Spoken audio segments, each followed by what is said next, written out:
Hey everybody, hope you're doing all right. It's that time of the week again, and I thought I'd share something a little bit more about love and high vibrational love, what love really is. Carrying on from the theme of what love isn't, because there's been a lot of interest in that. I think with coming up to the end of this year, people are really tying up loose ends and really trying to integrate lessons at really quite a fast rate. So good on you if that's you. So high vibrational love is very opposite to the 3D matrix love that we all have to experience, we all have to go through. It rips us to pieces, it shows us what love isn't, and it's an ultimate lesson in self-love. And we keep going through those cycles again and again and again, either with the same person or with new people, same stories, same experiences, just a different face, until we integrate what those lessons are, which are always based on low self-esteem, codependency, possession, obsession, one-way street love, transactional love, all about take, all about self, which is really not what the high vibration of love is. And we all have to go through those karmic loves, those karmic contracts, and we might have quite a few of them, because the lessons are so hard-hitting and it's so destructive and it's so painful to recognize that what we thought was our true love isn't actually even love at all, although on a soul level it still is, because karmic love is still a soul love, because it's signing up pre-contract that I will come and love you enough on a soul level to hurt you so that you can learn what you need to learn. And it's a two-way street. The lessons, they might be different lessons, but we'll be mirroring karmic duty in a karmic contract to each other.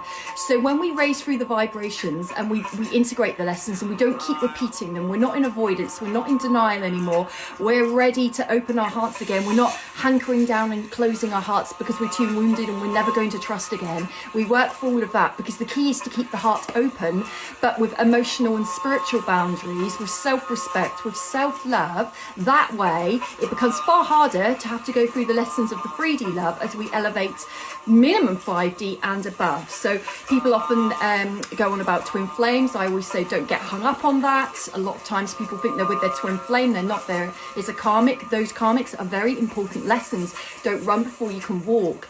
Twin flames are becoming more common, but they're still not everywhere, because they have to have extended through the most painful of lessons.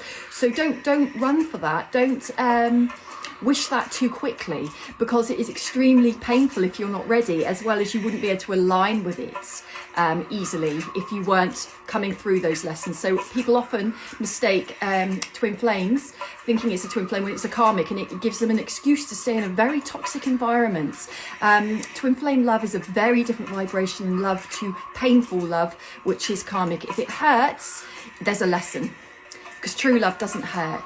So as we elevate, let's move away from the types of contracts just to higher love, because that has to be to self and others, not just one person. It's not all about romance.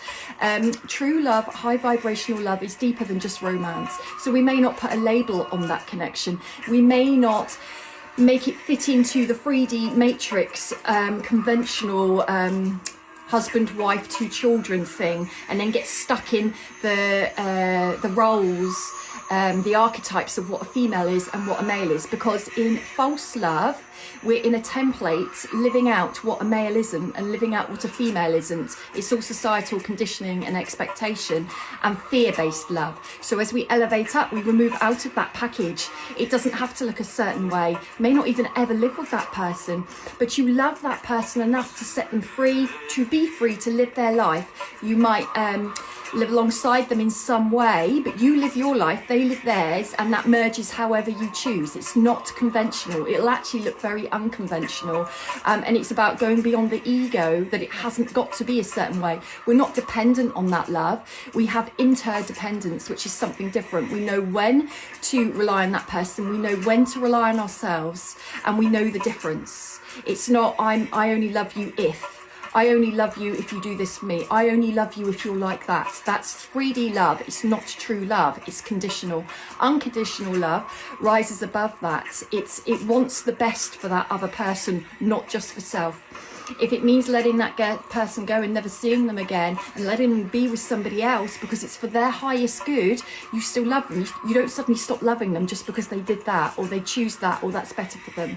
It's not a reliant love. It's about mirroring back self-love. It's about removing all these confinements, restrictions and limitations on I need, I want. None of that comes into it. It's something above and beyond. So if you looked at it from human eyes, it might look like a very unusual connection. You look at it from soulful eyes, it's the highest template of love. It's not a man or a woman, or a man and a man, or a woman and a woman behaving in a certain way that is templated as the earthbound type of man does this, woman does that. The stereotypical, the man goes out and earns, the woman stays home. We don't live in that planet anymore. It's so outdated. Why are we trying?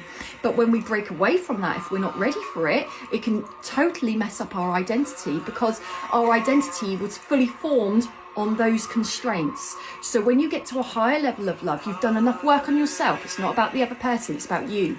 It's all about you. And you've done enough work on yourself that you see through those illusions, and you're not trying to live like that. You're not conformist. You're not trying to live a certain way because you're worried what people think. You've elevated. That's when you get to a deeper love. It's very, very deep, and it's transformative. It's enormously healing. It's Kundalini rising. It burns off everything that you're not, hence why you need to be ready for it, because it will be incredibly painful if you're not.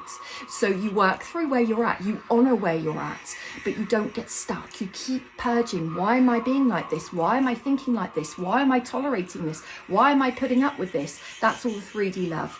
And when we work through that, we no longer magnetize those energies towards us, because those vibrations vibrate out of our energetic field, because we're no longer vibrating in that state of need, reliance and not feeling good enough. When we can self-love enough and we learn our independence, which is deeper than just having your own house and car, it's something more than that, then we elevate to those other loves. So just be accepting of what you've got, but also if it's a painful love, honor yourself, love yourself enough to work through what you need to work through to be able to break out of that. It takes as long as it takes. But high love is something where we can all have, we all deserve, but we have to work not for it, but towards it. Love never has to be earned, or I have to be good enough for that. It's not about that. It's something else. It's about being able to elevate by getting out the muck and all the murky waters, elevating enough to be able to align with that. And when you see that you've broken a relationship pattern type, then you know that you're attracting something different that's more aligned with the level of health and healing that you've become. It's all about you. All these elevated loves, it's all about you. And you just mirror and you catalyze energy for each other to grow, to be the best version of yourself. Have a great weekend, everybody.